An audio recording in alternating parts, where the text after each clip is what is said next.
छठा अध्याय 43वां श्लोक।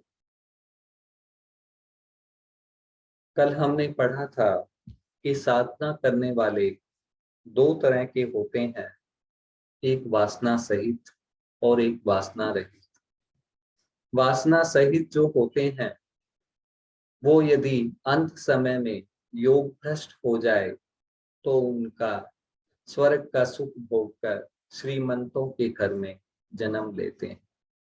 अब जो वासना रहित हैं, जिनमें कोई भोग की वासना नहीं है, कोई ऐश्वर्य की कामना नहीं है, वो यदि योग भ्रष्ट हो जाए तो और उनमें वैराग्य भी है तो वो सीधा जीवन मुक्त महापुरुषों के घर में जन्म लेते हैं। जो तत्व के जानकार हैं उनके घर में, जिन्होंने तत्व ज्ञान प्राप्त कर लिया है, उनके यहाँ उनका जन्म होता है।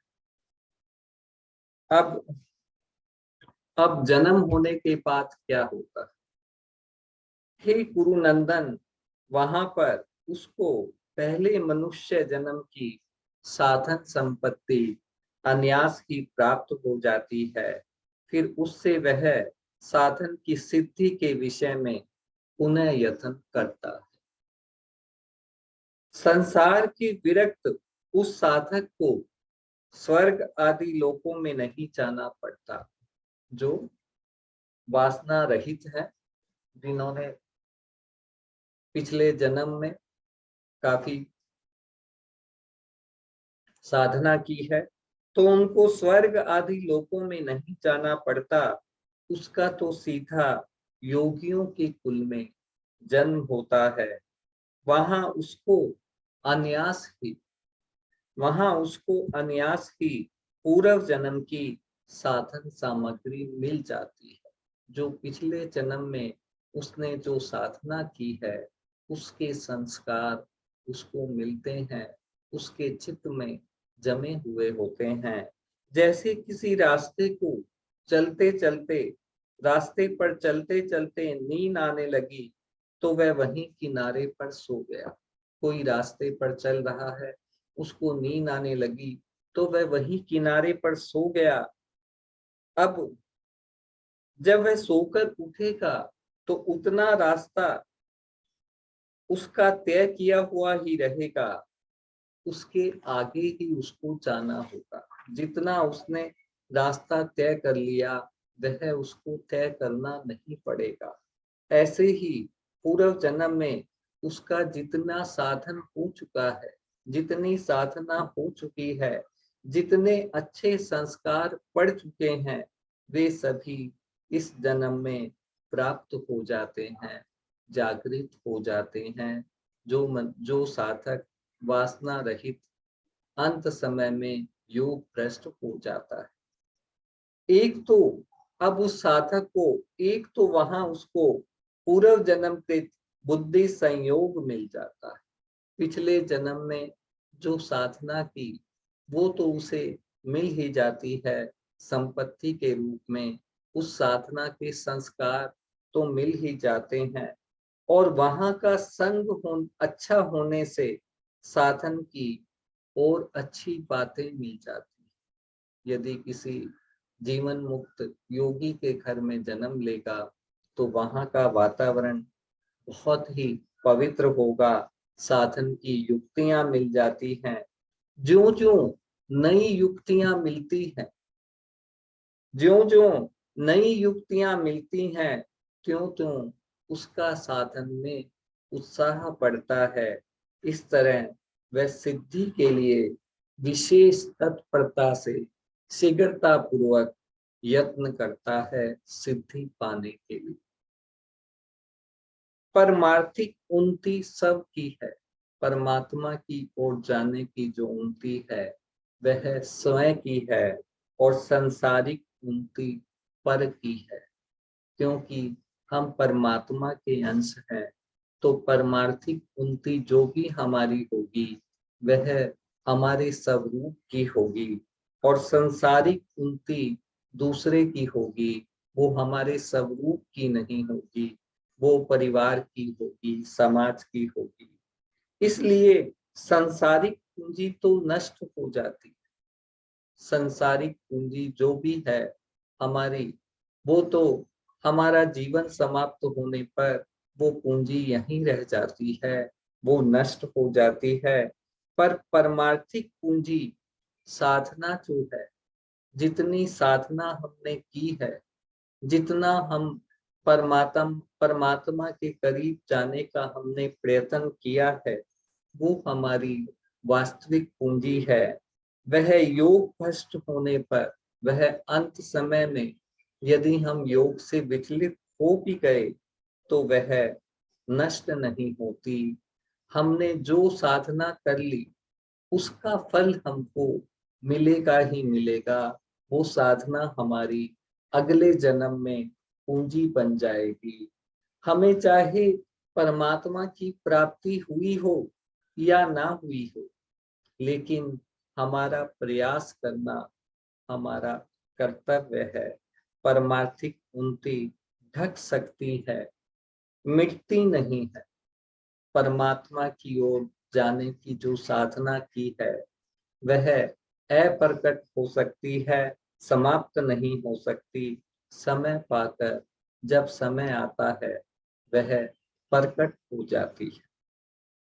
44वां श्लोक।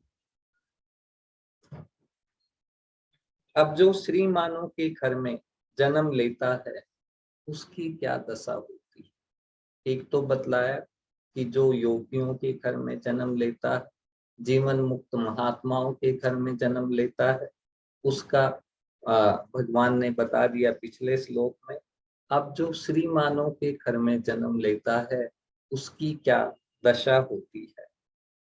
वह श्रीमानों के घर में जन्म लेने वाला योग भ्रष्ट मनुष्य परवश होता हुआ भी उस पहले मनुष्य जन्म में किए हुए अभ्यास के कारण ही परमात्मा की तरफ खिंच जाता है। क्योंकि योग समता का जिज्ञासु भी वेदों में कहे हुए सकाम कर्मों का अतिक्रमण कर जाता है। कि योगियों के कुल में जन्म लेने वाले योग भ्रष्ट की जैसी साधन की सुविधा मिलती है, जो योगियों के कुल में जन्म लेता है उसको जैसी साधना की सुविधा मिलती है, जैसा वायुमंडल मिलता है, जैसा संग मिलता है, जैसी शिक्षा मिलती है, वैसी साधन की सुविधा वायुमंडल, संग, शिक्षा आदि श्रीमानों के घर में जन्म लेने वाले को नहीं मिलती। परंतु स्वर्ग आदि लोकों में जाने से पहले मनुष्य जन्म में जितना योग का साधन किया है, संसारिक भोगों का त्याग किया है, जितना योग का साधन किया है, जितनी साधना की है, जितना सांसारिक भोगों का त्याग किया है, उसके अंतःकरण में जितने संस्कार पड़े हैं, उस मनुष्य जन्म में किए हुए अभ्यास के कारण ही भोगों में आसक्त होता हुआ भी वह परमात्मा की तरफ जबरदस्ती खिंच जाता है। कि पिछले जन्म के जो उसके संस्कार है, वह यदि इस जन्म में भोगों में आसक्त भी हो जाए तो भी वह परमात्मा की तरफ खिंच जाता है। जब योग का जिज्ञासु भी वेदों में कहे हुए सकाम कर्म और उनके फलों का अतिक्रमण कर जाता है, अर्थात उनसे ऊपर उठ जाता है, फिर योग भ्रष्ट के लिए तो कहना ही क्या, अर्थात उसके पतन की कोई शंका ही नहीं। कि जो योग का जिज्ञासु है, जिसे योग को जानने की इच्छा है, वह भी वेदों में कहे हुए सकाम कर्मों से जिनके द्वारा भोग की प्राप्ति होती है, ऐश्वर्य की प्राप्ति होती है, वह धीरे धीरे उन कर्मों से ऊपर उठ जाता है, उनसे वैराग्य उसको उत्पन्न हो जाता है। फिर जो योग भ्रष्ट है उसके लिए तो कहना ही क्या है। योग का जिज्ञासु वह है जो भोग और संग्रह को साधारण लोगों की तरह महत्व नहीं देता। योग का जिज्ञासु, मैंने परमात्म तत्व को जानने का जिज्ञासु, समता को जानने का जिज्ञासु वह है जो साधारण लोगों की तरह महत्व नहीं देता, बल्कि उनकी उपेक्षा करके भोगों को, ऐश्वर्यों को, उनके संग्रह की उपेक्षा करके योग को अधिक महत्व देता है।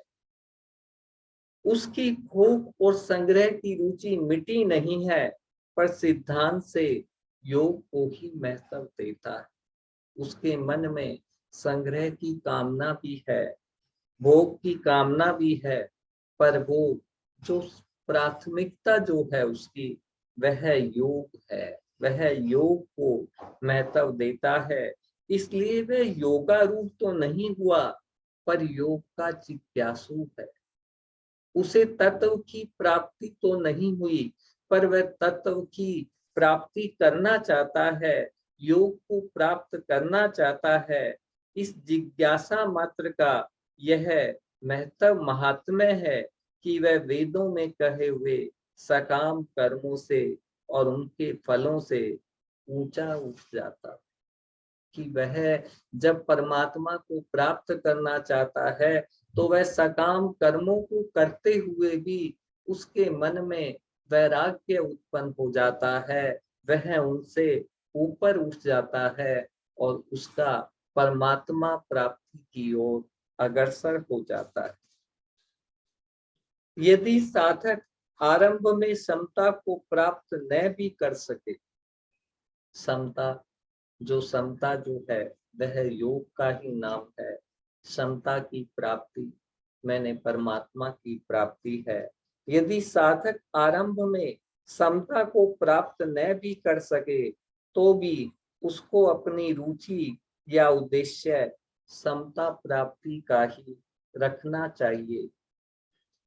अर्थ यह है कि साधक चाहे जैसा हो, पर उसकी रुचि या उद्देश्य सदैव ऊंचा होना चाहिए। साधक चाहे जैसा भी हो, पर इसका उद्देश्य परमात्मा प्राप्ति का होना चाहिए। साधक को रुचि या उद्देश्य पूर्ति की लगन जितनी तेज होगी, जितनी तीव्र होगी, उतनी ही जल्दी उसको उद्देश्य की सिद्धि होगी। एक प्रज्ञा चक्षु संत रोज मंदिर में भगवत विग्रह का दर्शन करने जाया करते थे। प्रज्ञा चक्षु मैंने जो आंखों से देख नहीं सकते, उन्हें प्रज्ञा चक्षु भी कहते हैं, कि वो अपने अंदर की ज्ञान की आंखों से देखते हैं, आंखों से नहीं देख पाते। वो रोज भगवान के दर्शन करने जाया करते थे। एक दिन जब वे मंदिर गए, तब किसी ने पूछ लिया कि आप यहाँ किस लिए आते हैं? किसी ने पूछ लिया कि आप यहाँ किस लिए आते हैं? संत ने उत्तर दिया कि दर्शन के लिए आता। संत ने उत्तर दिया कि दर्शन के लिए आता हूँ। उसने कहा कि आपको तो दिखाई ही नहीं देता, आपको तो दिखाई ही नहीं देता, फिर आप किसके दर्शन के लिए आते हैं?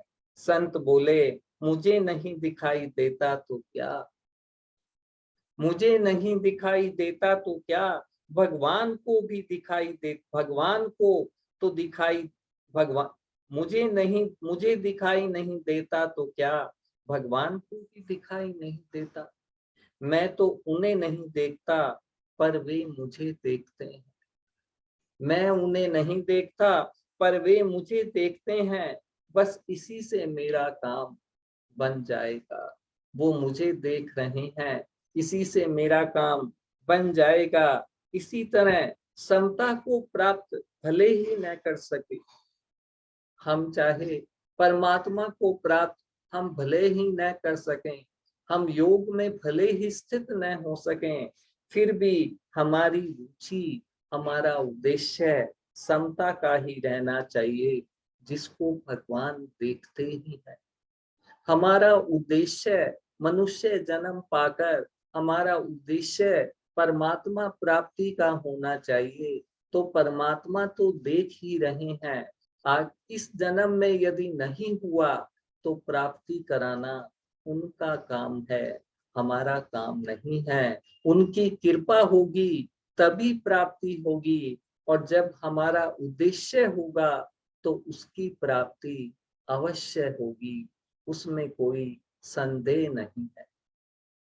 अतः हमारा काम जरूर बन जाएगा जब हमारा उद्देश्य उनको प्राप्त करने का होगा, तो उनकी कृपा भी कभी न कभी अवश्य होगी। 45वां श्लोक। परंतु जो योगी प्रयत्न पूर्वक यत्न करता है और जिसके पाप नष्ट हो गए हैं तथा जो अनेक जन्मों में सिद्ध हुआ है, वह योगी फिर परम गति को प्राप्त हो जाता है। जो श्रीमानों के घर में जन्म लेता है उसकी क्या अवस्था होती है, इसका वर्णन इसमें किया है। श्रीमानों के घर में जन्म लेने वाला योग भ्रष्ट पूर्व अभ्यास के कारण परमात्मा की तरफ खींचता है।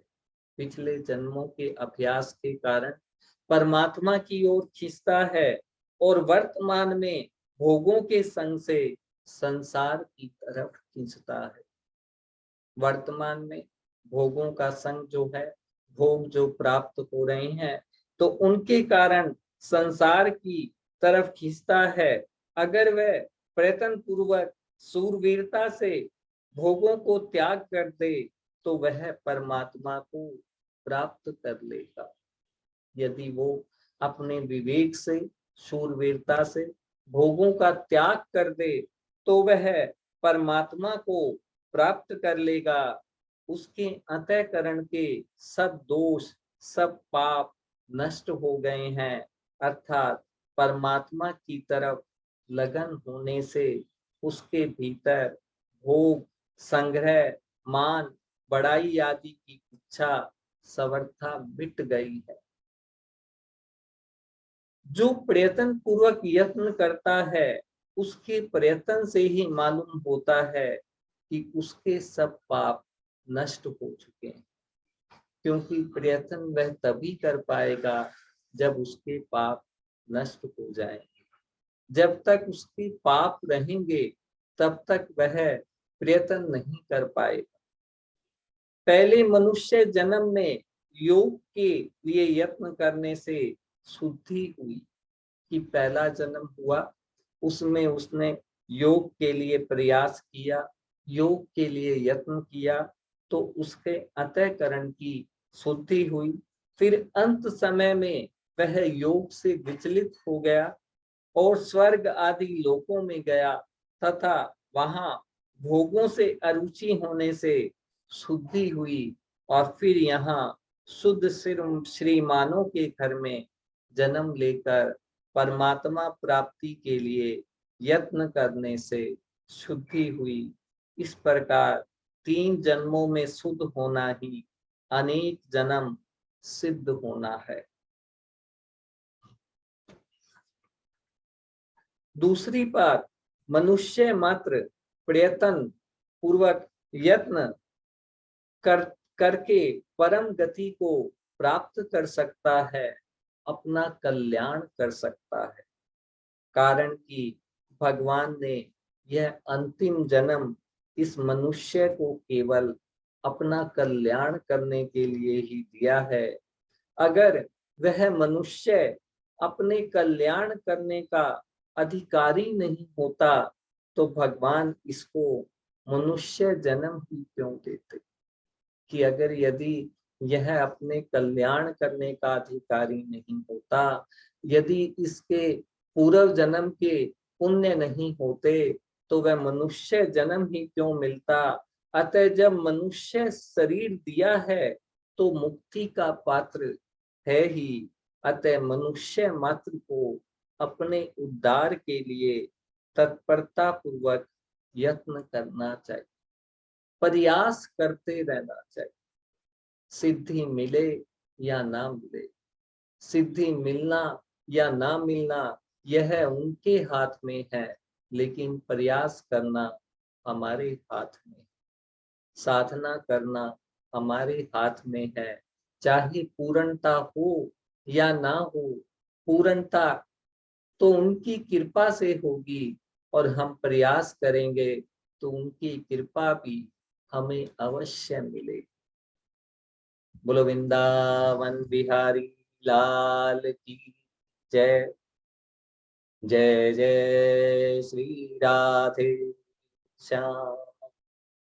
जय जय श्री राधे श्याम।